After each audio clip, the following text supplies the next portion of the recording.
नमस्कार। स्वागत है आपका राजनीति के इस अखाड़े में।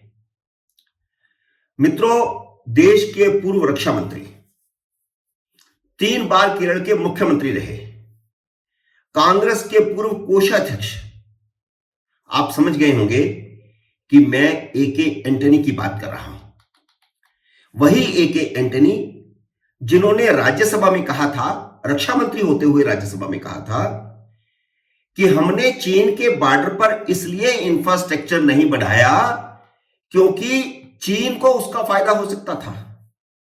उनके कहने का मतलब यह था कि कल को अगर चीन हमला करता है तो वह हमारे इंफ्रास्ट्रक्चर का फायदा उठा करके घुस आएगा। यह है कांग्रेस की मानसिकता और यह थी 62 से लेकर के 2014 तक कांग्रेस की मानसिकता कि अगर युद्ध हुआ, अगर चीन ने हमला किया तो वही आगे बढ़ेगा, हम आगे नहीं बढ़ेंगे, हम चीन की तरफ हमलावर नहीं होंगे, चीन ही आगे बढ़ेगा और आगे बढ़ेगा तो हमारे इंफ्रास्ट्रक्चर का उसको फायदा होगा, इसलिए बॉर्डर के आसपास इंफ्रास्ट्रक्चर खड़ा ही मत करो। उन्हीं ए.के. एंटनी का बेटा अनिल एंटनी भारतीय जनता पार्टी में शामिल हो गया और भारतीय जनता पार्टी में शामिल होते हुए उन्होंने जो बात कही है वह ज्यादा इंपॉर्टेंट है। उन्होंने कहा कि कांग्रेस में देशभक्ति नहीं रही, वे कुछ परिवारों के हितों को देखने वाली पार्टी बनकर रह गई है। अनिल एंटनी के भाजपा में शामिल होने को इस नजरिए से नहीं देखा जाना चाहिए कि वह इतने बड़े कांग्रेसी नेता का बेटा है। इससे पहले माधवराव सिंधिया का बेटा ज्योतिरादित्य सिंधिया, लोकसभा के स्पीकर रहे बलराम जाखड़ का बेटा सज्जन जाखड़, जितेंद्र प्रसाद जो प्रधानमंत्री नरसिम्हा राव के निजी सचिव थे, एक तरह से उनके राजनीतिक सचिव थे, सारी कांग्रेस को वही देखते थे, उनका बेटा जितिन प्रसाद, जनार्दन द्विवेदी जो राजीव गांधी के आंख नाक कान थे, जो सबको सुनकर देखकर राजीव गांधी तक पहुंचाते थे, बताते थे, उनके भाषण लिखते थे, कांग्रेस के महासचिव बनाया सोनिया गांधी ने उनको। उन जनार्दन द्विवेदी का बेटा सुमीर द्विवेदी, राजा दिनेश सिंह जिन्हें मंत्री बनाया गया था जबकि वो पैरालिटिक के शिकार हो गए थे और मंत्रालय में आ नहीं सकते थे, और बाद में उनको बिना विभाग का लंबा समय उनके देहांत तक मंत्री बनाए रखा गया। वह कांग्रेस के इतने नजदीक थे। उनकी बेटी राजकुमारी रत्ना सिंह, हेमवती नंदन बहुगुणा, भले ही वह एक बार कांग्रेस छोड़ गए थे लेकिन इंदिरा गांधी के बहुत निकट थे। इंदिरा गांधी उनको वापस लेकर आई। उनका बेटा, उनकी बेटी, उनका पोता, उनका सारा परिवार भारतीय जनता पार्टी में शामिल हो चुका है। ये सभी इंदिरा गांधी और राजीव गांधी के बहुत करीब थे, जो मैंने सारे नाम गिनाए। मैं एस.एम. कृष्णा, भगवत झा आजाद और अमरिंदर सिंह जैसे दिग्गजों का नाम नहीं ले रहा, जो खुद कांग्रेस छोड़कर भारतीय जनता पार्टी में शामिल हुए। ये तीनों कांग्रेस के दिग्गज नेता थे, तीनों मुख्यमंत्री रहे थे। मैं गुलाम नबी आजाद या कपिल सिब्बल का नाम भी नहीं ले रहा, जिन्होंने 40-40 साल, 50-50 साल कांग्रेस की सेवा करने के बाद कांग्रेस को छोड़ दिया। लेकिन ए.के. एंटनी आत्मग्लानि का शिकार हो गए हैं। क्यों? क्योंकि उनके बेटे ने भाजपा में शामिल होते समय सभी कांग्रेसियों को गांधी परिवार का गुलाम बता दिया, तो जिनमें वे खुद भी शामिल होते हैं। ए.के. एंटनी ने अपनी झेप मिटाने के लिए और सोनिया गांधी के परिवार से वफादारी दिखाने के लिए कांग्रेस मुख्यालय में जाकर मीडिया के सामने सफाई दी। इस सफाई में उन्होंने कहा कि उन्होंने अपने बेटे को हमेशा देश के लिए काम करना सिखाया है, ना कि एक परिवार के लिए। और यह उन्होंने इसलिए कहा क्योंकि उनके बेटे ने कहा था कि परिवार की जेबी पार्टी बन गई है। लेकिन उसने एक अलग रास्ता चुना। वह एक ऐसी पार्टी में शामिल हो गया है जो देश को सांप्रदायिक आधार पर बांटने और देश के धर्मनिरपेक्ष ताने बाने को नष्ट करने की कोशिश कर रही है। यह है ए.के. एंटनी का बयान, जो उन्होंने अपने बेटे के भाजपा में शामिल होने के बाद दिया। उन्होंने यह भी कहा कि वह इसे स्वीकार नहीं कर सकते, यह गलत है और उनके लिए पीड़ादायक है। ए.के. एंटनी को यह घटना दिल पर नहीं लेनी चाहिए थी। उन्हें गांधी परिवार के सामने जाकर सफाई देने की जरूरत नहीं थी। उनका खुद का योगदान कांग्रेस में गांधी परिवार से ज्यादा है या बराबर है। बलिदान नहीं दिया उनके परिवार ने, वो अलग बात है, लेकिन 50 साल 55 साल उन्होंने भी कांग्रेस की सेवा की है। उन्होंने अपने बेटे को गांधी परिवार को तरजीह ना देकर देश को तरजीह देना सिखाया था, तो उनके बेटे ने वही किया। जब बीबीसी की भारतीय न्यायपालिका को नीचा दिखाने वाली डॉक्यूमेंट्री आई थी और उस समय कांग्रेसियों को देश की संप्रभुता और बीबीसी की डॉक्यूमेंट्री में से एक चुनने का वक्त था, तो उन्होंने देश की संप्रभुता चुनी थी। तो जो ए.के. एंटनी ने सिखाया था वही उन्होंने किया और उसका हश्र क्या हुआ? कांग्रेसी उनसे खफा हो गए। उनको कहा गया कि आप अपना बयान वापस लीजिए। खुद ए.के. एंटनी ने गांधी परिवार की भक्ति चुनी उस समय। उन्होंने बीबीसी की रिपोर्ट का समर्थन किया क्योंकि गांधी परिवार वही चाहता था। गांधी परिवार ने 2002 से जो स्टैंड लिया हुआ था, बीबीसी की डॉक्यूमेंट्री क्योंकि उसकी पुष्टि करती थी, इसलिए सारी की सारी कांग्रेस उस डॉक्यूमेंट्री का समर्थन कर रही थी।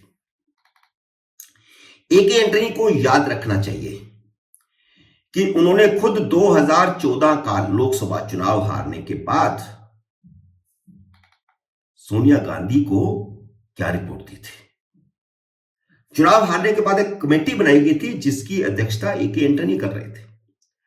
उस ए.के. एंटनी कमेटी ने सोनिया गांधी, जो उस समय कांग्रेस अध्यक्ष थी, उनको एक रिपोर्ट सौंपी थी और उन्होंने उस रिपोर्ट में कहा था कि कांग्रेस को मुस्लिम प्रस्ती बंद करनी चाहिए। मुस्लिम प्रस्ती माने सांप्रदायिकता। कांग्रेस के उन नेताओं पर नकेल डालनी चाहिए जिन्होंने कांग्रेस की छवि हिंदू विरोधी पार्टी की बना दी। अल्पसंख्यकों को खुश करने की कांग्रेस की नीति का चुनाव में उल्टा असर पड़ा।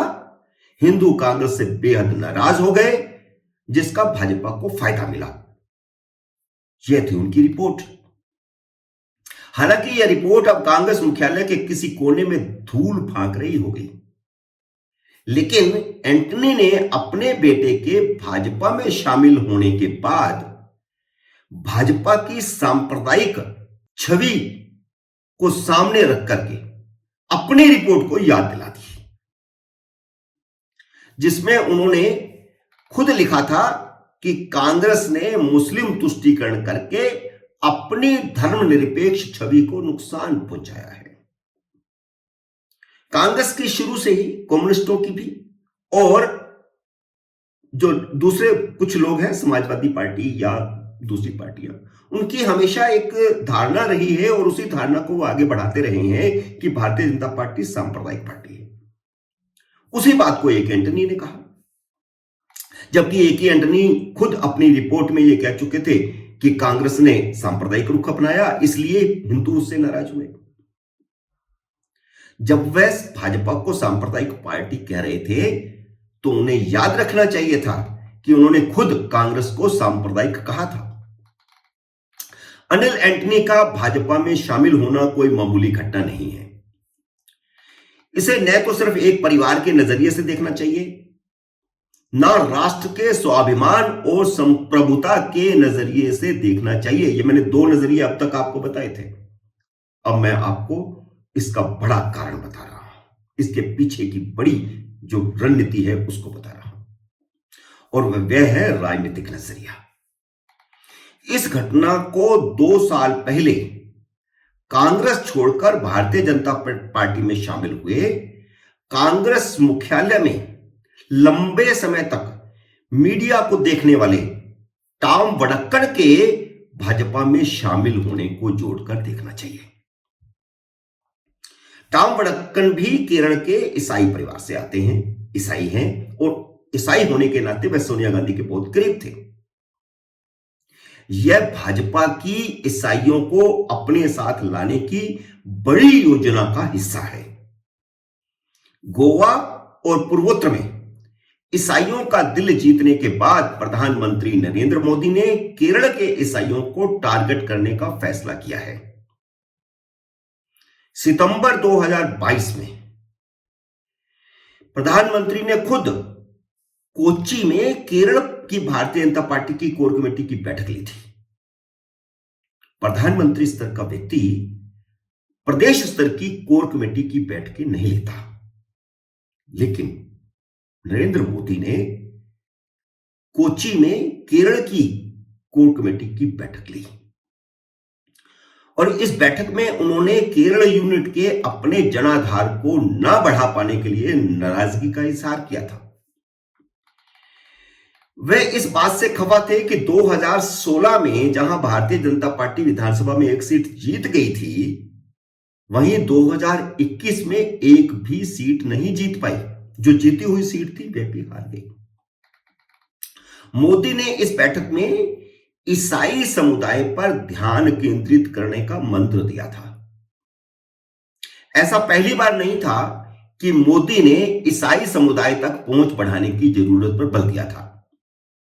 इससे पहले जुलाई 2022 में, यानी 2 महीने पहले भी भाजपा की राष्ट्रीय कार्यकारिणी की बैठक हुई थी, तो उस बैठक में भी उन्होंने पार्टी नेताओं को गैर हिंदुओं से संपर्क बढ़ाने की सलाह दी थी।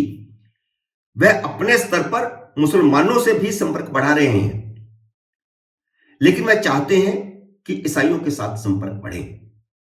और इस संदर्भ में आपको याद रखना चाहिए कि नरेंद्र मोदी ने वेटिकन सिटी में जाकर के पोप से भी मुलाकात की थी। और जो बैठक भारतीय जनता पार्टी की हुई जुलाई में, इस बैठक में उन्होंने उत्तर पूर्वी प्रांतों के भाजपा नेताओं से आग्रह किया था कि वे केरल का दौरा करें और ईसाई समुदाय के हितों के संरक्षण के लिए पार्टी की ओर से जो प्रयास किए जा रहे हैं उनका प्रचार करें, उनके साथ मेल मुलाकातें करके उन्हें बताएं। और कोच्चि की बैठक में मोदी की झिड़की के एक हफ्ते बाद भाजपा ने मिशन ईसाई के लिए पूर्व केंद्रीय मंत्री प्रकाश जावड़ेकर को केरल में पार्टी के मामलों का प्रभारी नियुक्त किया था, और उस समय से सारे प्रयास चल रहे हैं ईसाइयों के साथ संपर्क बढ़ाने के। और आपको याद होगा पिछले महीने सायरो मालाबार कैथोलिक चर्च के आर्क बिशप जोसेफ ने एक बयान दिया था, और उस बयान से खलबली मच गई थी, जिसमें उन्होंने कहा था कि अगर भारतीय जनता पार्टी किसानों की समस्याओं पर विचार करे, केरल की किसानों की समस्याओं के मैं जिक्र कर रहा हूं, तो केरल के ईसाई भाजपा का समर्थन कर सकते हैं। उन्होंने प्रधानमंत्री नरेंद्र मोदी की तारीफ भी की थी। आर्क बिशप का यह बयान भाजपा की ईसाइयों का दिल जीतने का प्रयासों का नतीजा था, और यह तभी हो सकता है जब केरल के ईसाई कांग्रेसी नेताओं के परिवारों के लोग भाजपा के साथ जुड़े। अनिल एंटनी का भाजपा में जाना मोदी की ईसाइयों को भाजपा के साथ जोड़ने और केरल में पांव पसारने की बड़ी योजना का हिस्सा है। केरल में कांग्रेस को कमजोर करना मोदी की अगली योजना है, अगली रणनीति है, जहां से कांग्रेस के 15 और यूपीए के 19 लोकसभा सदस्य जीतकर आए थे। माकपा का सिर्फ एक जीत कराया। आप अंदाज लगाइए कि देश भर में कांग्रेस के सिर्फ 52-53 सांसद जीते, उनमें से 15 सिर्फ केरल में थे। तो केरल अभी भी कांग्रेस का गढ़ बना हुआ है। उसे तभी तोड़ा जा सकता है जब केरल के ईसाई कांग्रेसी भाजपा के साथ जुड़े, और अनिल एंटनी का भाजपा में आना नरेंद्र मोदी की उसी रणनीति का हिस्सा है। मित्रों, उम्मीद है अनिल एंटनी के भाजपा में शामिल होने के पीछे की कहानी को समझाने में मेरे इस प्रयास में से आप सहमत होंगे।